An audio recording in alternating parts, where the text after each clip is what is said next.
बताओ कितने लोग कछुए के पीठ पर बाल उगते देखे हो? कछुए के पीठ पर बाल उगते देखे हो?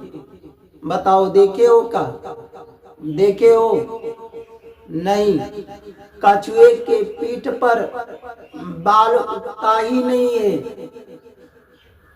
पर लोग जो कहे मनमाना मन से कि कछुए के पीठ पर बाल उगता है, तो लोग मनमाना उगाने वाले तो उगा सकते हैं। कोई कहे कि बाज का पुत्र किसी को मार दिया, तो क्या ये बताओ बाज का पुत्र भी किसी को मारता है? अरे भाई, बाज का पुत्र तो होता ही नहीं है, पर मारेगा किसको?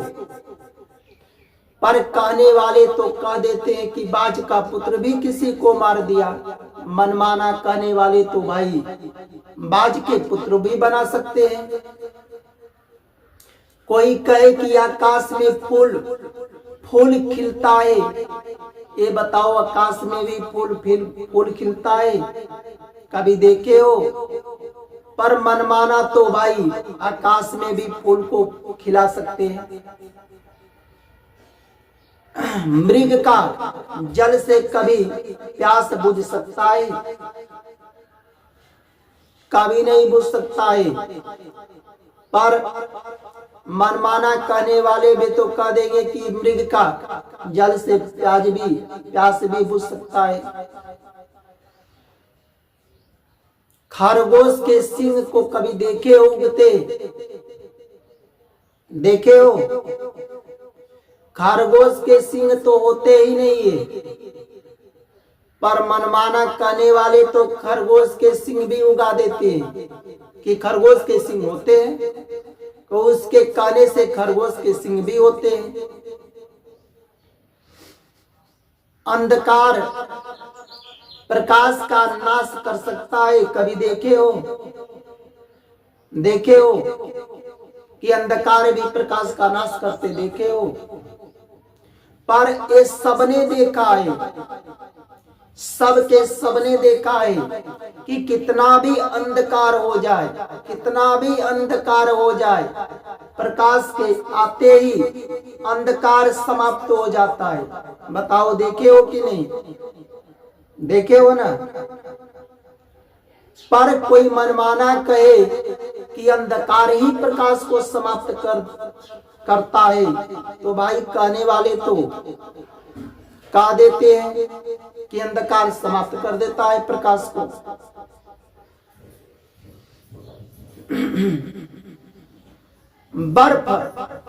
बर्फ में कभी अग्नि प्रकट होते हुए देखे हो? देखे हो? बर्फ में भी अग्नि प्रकट नहीं होता है। पर यह सबने देखा है, सबने देखा है कि अग्नि में आग में अगर बर्फ को डाल दो तो धीरे धीरे बर्फ समाप्त हो जाता है, अग्नि समाप्त कर देता है।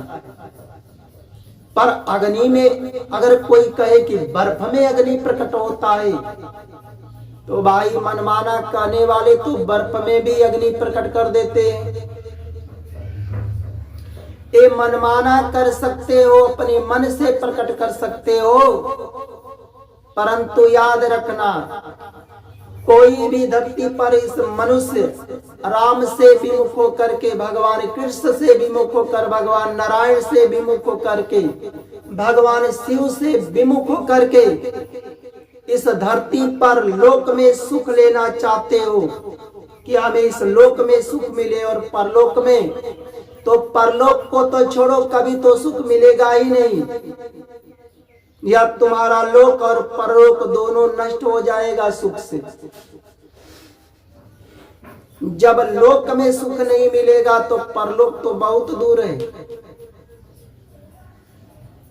इसलिए अगर लोक में सुख लेना चाहते हो तो पक्षियों में भी राम को देखो। अगर जो पक्षियों में राम को देखते हैं तो पक्षियों को दाना भी डालते हैं, नहीं भी डालते हैं तो उसको कष्ट भी नहीं देते। और जो नहीं देखते हैं उस पक्षियों को लोग हत्या करते हैं, उसे कष्ट देते हैं। पशुओं में अगर राम को देखते हैं तो पशुओं को भी चारा डालते हैं, नहीं भी डालते हैं तो उसे लोग कष्ट नहीं देते। पर जो राम को नहीं देखते पशुओं में भी, तो बिना गलती का ही अपने साथ पशुओं को भी लोग मार रहे हैं, उसकी हत्या कर रहे हैं। आज देश में बड़े बड़े कत्लखाने खोले गए हैं। क्यों?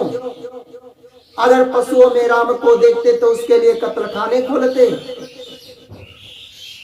लोग कत्लखाने खोले हैं, उसे काट रहे हैं और काट रहे हैं, बेच रहे, खाने वाले खा रहे हैं। तो जो काट रहा है और खा रहा है, वो दोनों क्या इस लोक में सुख मिलेगा क्या उसे? जब लोक में सुख नहीं मिलेगा तो परलोक में मिलेगा।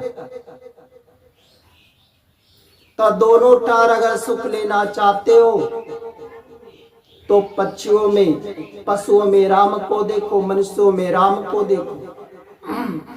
हमारा बात अच्छा लगता है तो अधिक से अधिक लाइक करो।